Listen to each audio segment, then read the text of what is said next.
दोस्तों, राम मंदिर में इच्छाधारी नागिन नमूदार, और जब नागिन को पकड़ा गया तो एक बड़ा मौजज़ा हो गया। अल्लाह अकबर। प्यारे दोस्तों, राम मंदिर जो कि सभी हिंदुओं के लिए एक पवित्र जगह मानी जाती है, या यूं कहा जाए कि जो मुकाम हमारे यहाँ मुकद्दस मुकामात को दिया जाता है, वही मुकाम राम मंदिर का हिंदुओं की नजर में है।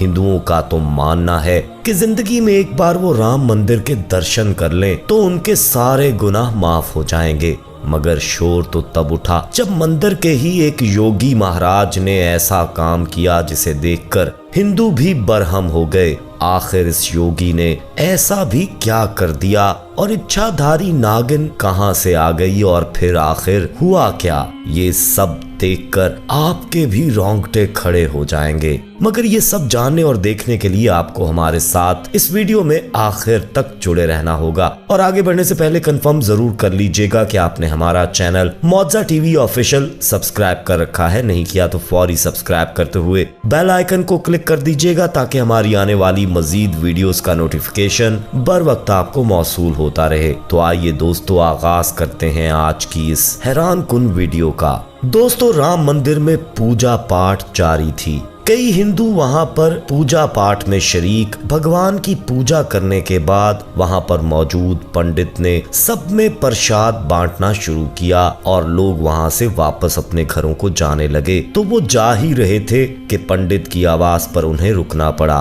कहने लगा कि आज योगी महाराज आपके साथ भगवान राम के बारे में बात करेंगे, आपको उनकी जिंदगी के वाकयात सुनाएंगे। इतना सुनना था कि सभी हिंदू राम भगवान के नारे लगाने लगे, और वहीं मंदिर के सहन में एक हजूम सा बैठ चुका था। हर एक की जबान पर बस राम राम था। योगी महाराज जो खास इस मंदिर के लिए ही बुलवाए गए थे, वो बैठ गए और फिर राम भगवान की जिंदगी यानी राम कथा सुनाने लगे। वाकयात सुनाते हुए वो एक कहानी पर रुके जिसमें भेंट चढ़ाए जाने के बारे में बताया जा रहा था। जब राम भगवान को बलि देने और भेंट चढ़ाने की बात आई तो सब लोग बड़े ही तजस्सुस से उसको पूरे ध्यान से सुनने लगे थे। वो योगी महाराज जिसके सामने कई नादान और भोले भाले हिंदू बैठे हाथ जोड़े ये सारी कथा सुन रहे थे। योगी महाराज उनसे कहने लगा कि बलि तब तक कबूल नहीं होती जब तक राम भगवान इस पर अपनी कबूलियत की मोहर ना लगा दें। ये सुनकर वहां पर बैठे हुए लोग चौंके थे। कहने लगे ये कैसे इल्म होगा कि राम भगवान ने हमारी भेंट कबूल कर ली है। इतना सुनना था कि योगी महाराज लोगों को मुस्कुराकर देखने के बाद कहने लगा कि पहले जमाने में जब कुर्बानी दी जाती थी तो चाहे वो फिर किसी जानवर की होती या इंसान की, उसे मुकम्मल तौर पर कुर्बानी के लायक बनाया जाता था।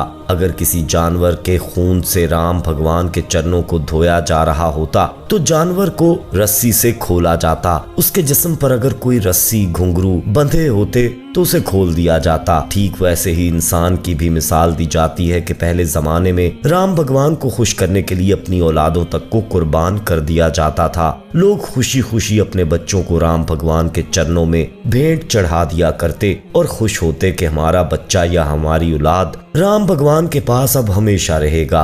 बाकायदा राम भगवान उसका अपने पास खास ख्याल रखेंगे। मगर ऐसा करने के लिए जब उस बच्चे की या इंसान की कुर्बानी दी जाती तो उसे मुकम्मल तौर पर बेहिजाब किया जाता। जिस्म को ढकना और कपड़े पहनाना ये सब तो दुनियावी ज़ेबो आराइश है। खुद को खूबसूरत दिखाने के लिए खुद को ढकने के लिए कपड़े पहने जाते हैं, जबकि हकीकत में राम भगवान ये सब कुछ खुद नहीं पहना करते थे। जब दुनिया का तस्वुर आया तो हमारे भगवान पत्तों से अपने वजूद को ढका करते थे, और उस वक्त जब लोग अपना आप राम भगवान के चेहरों में सुनते थे तो वो भी उसी हुलिये में ही राम भगवान के चरणों में गिरते थे। तभी तो ऐसे करते ही भगवान और देवता ने जन्म लिया जिनको आज हम पूजते हैं। ये बात सुनकर वहां पर बैठे हिंदू हैरान होने लगे थे। कहने लगे कि आज तक हमने राम भगवान और काली माता को कितनी भेंट चढ़ाई है, तो क्या वो काबिल कबूल नहीं है? ये सुनकर वो योगी कहने लगा कि अगर कबूल होती तो क्या हम पर इस तरह की मुश्किलात आती, जानी मुश्किलात आ रही होती। राम भगवान हमसे सख्त नाराज हो गए हैं। आजकल की टेक्नोलॉजी और आसानियां तो हमारे लिए हैं, मगर जब इन्हीं टेक्नोलॉजीज का इस्तेमाल हम अपने भगवानों को भी खुश करने के लिए करते हैं तो वो उल्टा हमसे नाराज हो जाते हैं। हमारे हुक्मरानों की तरफ से भेंट चढ़ाने पर पाबंदी आयद हो चुकी है,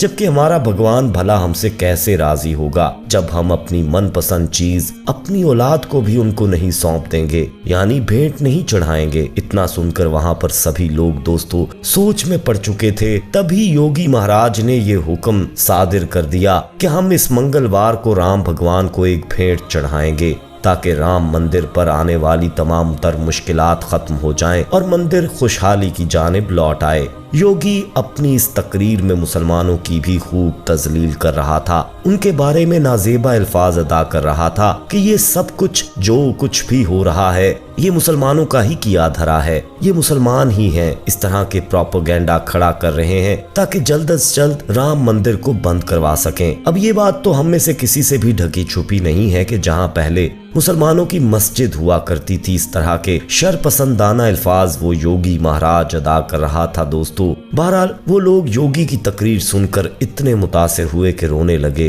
रोते हुए कहने लगे कि हम जरूर अपने राम भगवान को राजी करेंगे, आप जैसा कहेंगे हम वैसा ही करेंगे, अगर हमें अपनी औलादें भी राम भगवान के लिए कुर्बान करनी पड़ी तो हम कर देंगे, बस आप हमें हुक्म दीजिए। दोस्तों इतना सुनना था कि योगी महाराज भी मुस्कुरा उठा, शायद वो अपने मकसद में कामयाब हो चुका था। कहने लगा कि मैं आप लोगों की भेंट राम भगवान तक जरूर चढ़ाऊंगा। इसके बाद उसने अपने सामने एक हिंदुओं की कदीमी किताब खोली और इसमें तमाम तर निशानियां लोगों के सामने बयान करने लगा जो भेंट चढ़ने वाली चीज में होनी चाहिए थी। वहां पर सभी लोगों का खून इस कदर जोश मार चुका था कि वो अपने आप को भेंट चढ़ाने के लिए तैयार थे, मगर जब योगी ने इस किताब में से निशानियां बताना शुरू की तो सब सोच में पड़ चुके थे, क्योंकि वहां पर जो कुर्बानी या जो भेंट राम भगवान सबसे ज्यादा पसंद करते थे वो एक कंवारी लड़की की कुर्बानी थी। वहां पर जो जो निशानियां बताई गई थी वो सारी निशानियां एक कंवारी लड़की में ही हो सकती थी, और जो जो जेवर पहनाकर उसकी कुर्बानी की जानी थी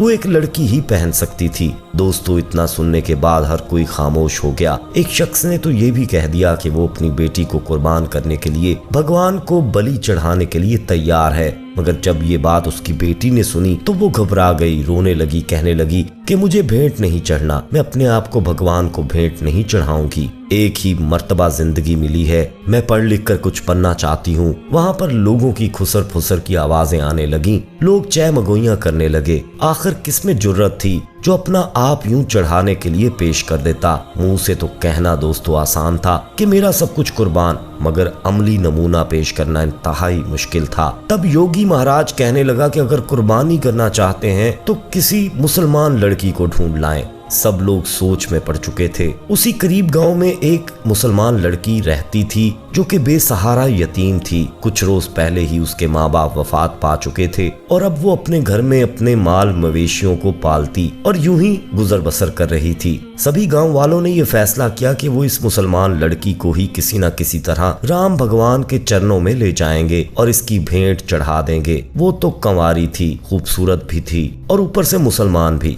दोस्तों वो इसे एक नेकी का काम समझ रहे थे। दोस्तों मंगलवार जब आया तो वो सब उस मुसलमान लड़की के घर में दाखिल हो गए।